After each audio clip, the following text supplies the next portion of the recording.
You are listening to the Scars and Guitars podcast series that syndicates for the A-List Online, and my name is Andrew Mackay-Smith. Hope you're well.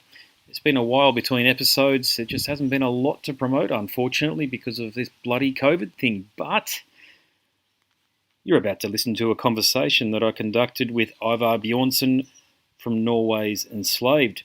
Now, the reason for the chat with Ivar, it's my second conversation with him, but the catalyst this time around is the album from Enslaved that will be released on October 2nd, titled Utgard. I hope I pronounced that correctly. Utgard. Anyway, here he is, Ivar Bjørnson. Mate, how you going? All good, man. How's the interviews been going with us Aussie types, mate? Has it been going all right? Very well. You guys are very on time, which is something you should do, like classes for the European ones on like timing your interviews.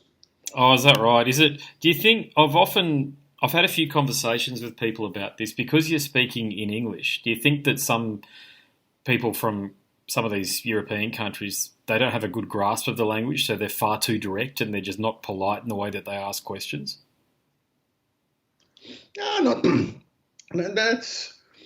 No, that might be a thing maybe for an English band or American, like an English-speaking band. But since we're also having English as a second language, I think and Norway, if you probably met, when you talk to musicians, they've been around and talked to some people. But if you met a couple of these like Norwegian types that haven't been in touch with the world, I think you would see a new level of impoliteness. That incredible.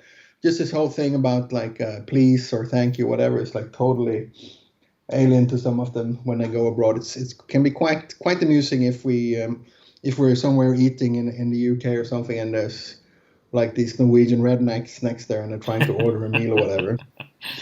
Norwegian rednecks. I love the iconography there, mate. That's given me a new perspective right there. Yeah, we all got our things, but it's all good. Yeah, it's all good.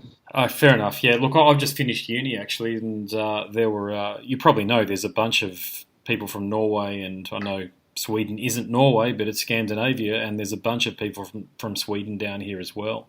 So we're quite attuned to the mentality. I've got to say, I probably would say that, particularly here in Queensland, in terms of Scandinavia, and I'm going to lump Scandinavia into Europe here, but in terms of Europeans, I'd say that there are almost more Scandinavians and Dutch in Queensland than there are any other types of Europeans outside of the Brits. So I think we've got a bit of an insight already.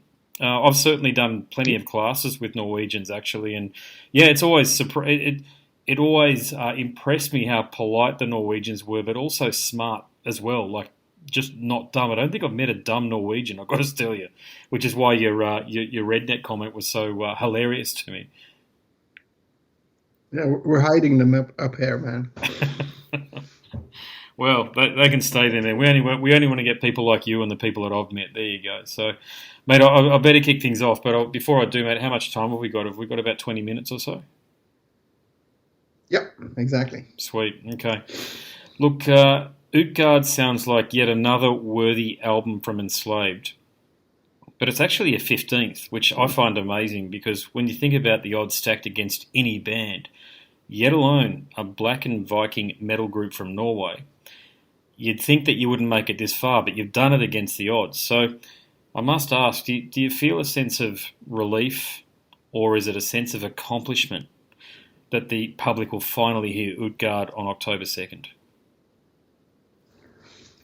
It feels like an accomplishment, and it feels very good, man. To be honest, we're so proud of this album, and it's a new, 2/5 at least, more or less new lineup, and the way that the band has navigated through that and come out as a very unified group.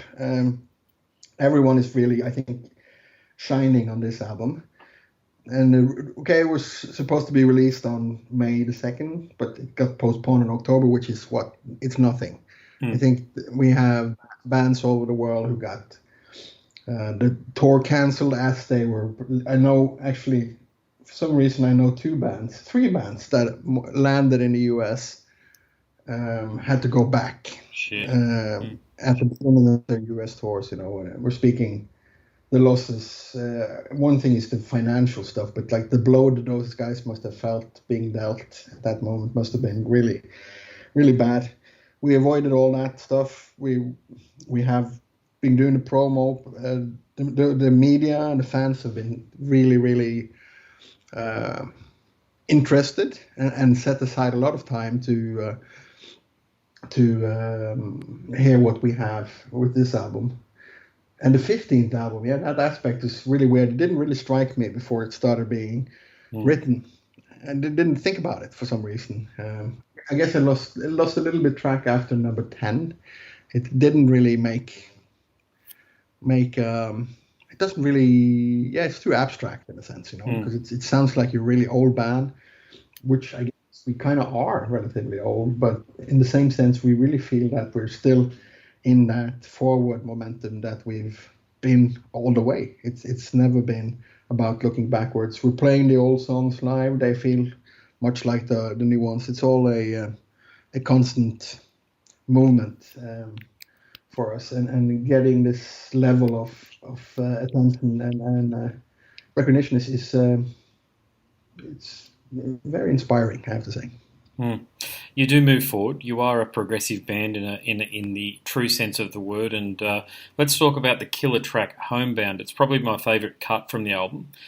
And the intro riff, and please do take this as a compliment, it could be used by Billy Idol or Journey or any one of these massive rock bands out there. So is that a riff that you've had for a while and you've just been waiting for the right moment to unleash it?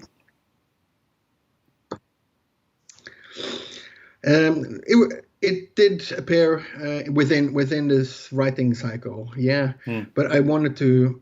It was very immediate. I knew what kind of riff I wanted to have there to open the song, and for me, I agree. I like those bands that you mentioned. I like the sort of the big rock vibe and the big rock sound.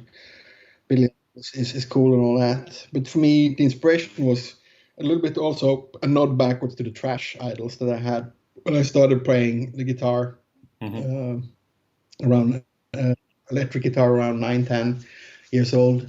Those kind of riffs, like the open string chugging, it was just something that was so important when I got into that. It felt so energetic, this kind of vibe, and it was really felt really good to go back there in a sense and just do it. It's simple, it's effective, and it's energetic, and it's a really good way of opening a song. I definitely agree on that. And look, something else about Utgard, and I've watched your video there that was released by Nuclear Blast. I love the way they're doing so many of those sorts of things these days. But you talked about Utgard as a coward's concept album.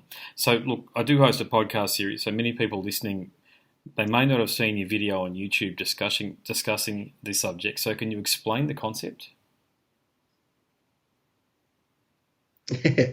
Yeah, what I meant there was that we've done a bunch of. We always ended up talking about that on the previous albums that we have.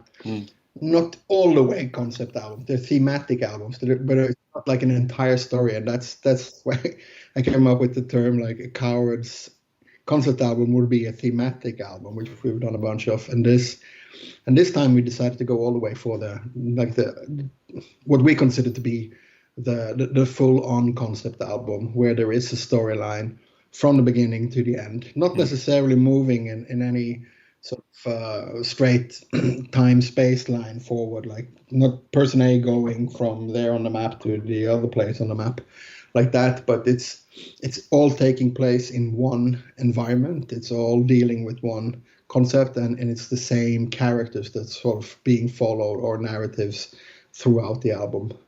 And that concept is Utgard, which is in the title, and which is in Norse mythology the stronghold of the giants outside of the land of the gods. The land of the gods we've seen in a bunch of Marvel movies the last few years. Asgard, these wonderful halls and bountiful lands around where the popular gods from Norse mythology, Odin, Thor, and all these. And Loki is a figure that's also quite well known in popular culture. Yep. He's the one that keeps slipping in and out of these lands. He has some secret routes out of Asgard and into Utgard. He has connections there. It's implied in mythology that his mother is probably a giant that that one of these gods might have had relations with, as they say. Mm-hmm. And this is a journey into those lands, Utgard, because it's something it's feared, revered by the gods, because they can pretty much control everything in the universe. And they play a lot with, the world of man and so on. But the world of the giants, the Utgard, is uncontrollable.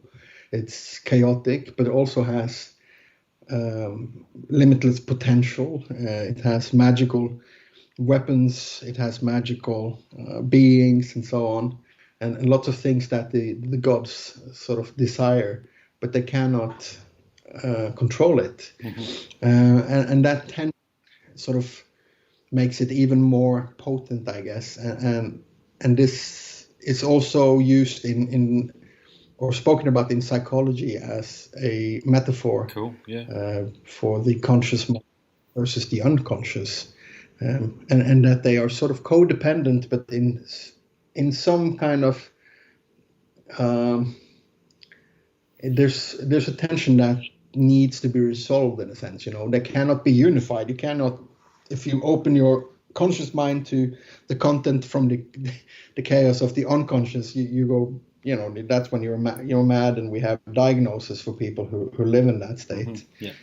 But the other option of just shutting it out and denying its existence of these sort of primal urges and weird thoughts is also not healthy. So it's about that balance, and to find that balance, you need to know what is in there, and that's what the album is about. Yeah, balance is something. No, that's awesome. Yeah, great insight, and balance is something that we all need to pay attention to, particularly in these bloody weird COVID environments that we're all sort of struggling and surviving through at the moment, because of course you can't tour, you can't travel, but you have done plenty of videos, and of course you're doing interviews with people like myself over Skype and over Zoom. But were you apprehensive? And I know the album's already been delayed, but was there any apprehension at all? And you may have touched on it, I think, a little bit earlier there, but about releasing the album during the pandemic, because the reality is, particularly in the major markets across Europe, Germany, France, the UK, and the big one, the United States, God knows when they're going to be open again, and you guys truly shine in the live arena. So were you concerned about releasing an album when you couldn't support it in the live arena? Yeah, we thought about it, but there's not really an option. I think we can't sort of stop because of that, and it doesn't make. It will be the same as we've been through when it shifted from a physical market to a digital market, and some bands sort of like totally the claws out and try to stop it, and they got furious, and some even stopped playing, because they thought it was like the market died or whatever. For us, it's all about being sort of. Then you have to find a different solution. If you're not making enough albums from enough money from selling albums and touring within a reasonable amount, then you have to find some other work on the side and do. We've never been strangers to that, and now that stuff is sort of leveling out, and we found a good balance. And now COVID comes along, and the live thing shuts down. Okay, then we do some digital things, and those have always been ways to get the music out there. So no, not really concerned about it. More like we felt really lucky that the album was done, that we were able to sort of launch it, and we feel that we're really one of the lucky ones, and we're doing the best out of the situation. If this means whatever territory is not doing as well because we can't support it with the tour, well, so be it. That was the year everything was shut down, and we kept going, and then we'll see how it pans out. Right now, we're more concerned with being feeling the privilege of getting all this attention with the launch of the album than to be bummed out by not playing live. Yeah, you've always had killer releases. Yeah, so look, I've got to ask. I'm going to continue down this COVID path just for one more question at least. But look, what are your thoughts on the whole thing? Do you think it's an opportunity? Because I'm not a conspiracy theorist, and I'll say that up front. I think it's real. But do you think it's an opportunity for some governments to, say, catastrophise and introduce a raft of laws and measures designed to control citizens? Or do you think that by telling people to stay home and closing businesses for the duration of the pandemic, that was actually the right move? I have no idea, to be honest, because I can't really just illustrate. We've talked about Norway and Sweden. Sweden is a good example of that. How much bad press they were getting from their keep stuff open policy, and now people are like, oh, maybe Sweden was doing the right thing. Maybe Norway was. Yeah, why is Norway now? Germany is getting all these protesters and. I don't know. People are doing the anti-mask thing. Like, then I guess I see their point, but then maybe they should be protesting, the traffic light system also, because that's also putting a lot of restrictions on freedom. So I think, sadly, governments, a lot of, and they're not all the same, but they will use a lot of the opportunities they get. They will use for whatever ambitions they have. And I think those ambitions it's pretty clear that that's not driven by some warm, fuzzy thought about how every man, woman's lives are for the best, It's, I think we're beyond that point. And I have no idea which strategy was the best. I like your point, though, that governments use whatever they've got available to them at the time. And there's another point around that, which I think it was Churchill that said that never waste a good crisis. And I think there's a government here in Australia, a state government here in Australia, the Victorian government that's definitely doing that, has something in the vicinity of 5 million people in extreme lockdown, like level. I think they're global levels, meaning that if I say level 4 lockdown, it's the same as what it is in Australia, as what it is in the US, as in Norway. But people can't even leave their homes for longer than 2 hours a day at the moment. And yeah, it's incredible to think about the lengths that governments have gone to restrict the outbreak, so to speak. But there's a lot of pushback happening at the moment, saying at what price is too great, if you like. And I mean, I know you're in a band, but you're a musician and you tour. You meet people. You're not necessarily a citizen of Norway anymore. You're a citizen of the world because of the volume of touring that you've done. So you've seen things, and you get what people are like in all corners of the globe. And at the end of the day, mate, none of us like to have our movements restricted, especially for this length of time. And with so many elections coming up, state elections here in Australia, and of course the big one, the United States election, the presidential election there, mate, I pray for our friends in the United States, brother, I can tell you, because I think either way there's just going to be absolute chaos. Yes. It's rigged for a bad ending in both cases, I think. Which is very sad for our friends in the US, and I think we're seeing the consequences now of this sort of this when politics and everything has just become sort of everything is against something, everything is a protest in a sense, everything's a reaction against something, and then at some point you just lose track of what is anything for anymore, and that's. Yeah, that's going to be a challenge, to say the least. You're a smart fella. Yeah, God, what you've said then is you've articulated many of my thoughts, I've got to say. So, mate, I better leave it there so that you can get to the next one. I hope that the phono grind, as I call it, is kind to you, mate. You've got an extraordinary album here. I hope it does for you what you want it to do for you and reaches the ears of impressionable listeners and also old fans. The new fans are always good because they come in and support the band moving forward. But, mate, you're the same age as I am. That's what I can't believe. You're 42 years of age. And, mate, the way you're going, mate, you've got another 15 releases in you. So congratulations on everything thus far. Thank you so much, man. No worries, brother. Excellent. All right. Hopefully talk to you again in another couple of years. On the road. No worries, brother. Thanks a lot. Catch ya. Take care. Bye. Bye. Hope you enjoyed that one. My name's Andrew Mackay-Smith. I'm the host of the Scars and Guitars podcast series, and that was a chat with Ivar Bjørnson from Enslaved. Thanks so much for listening.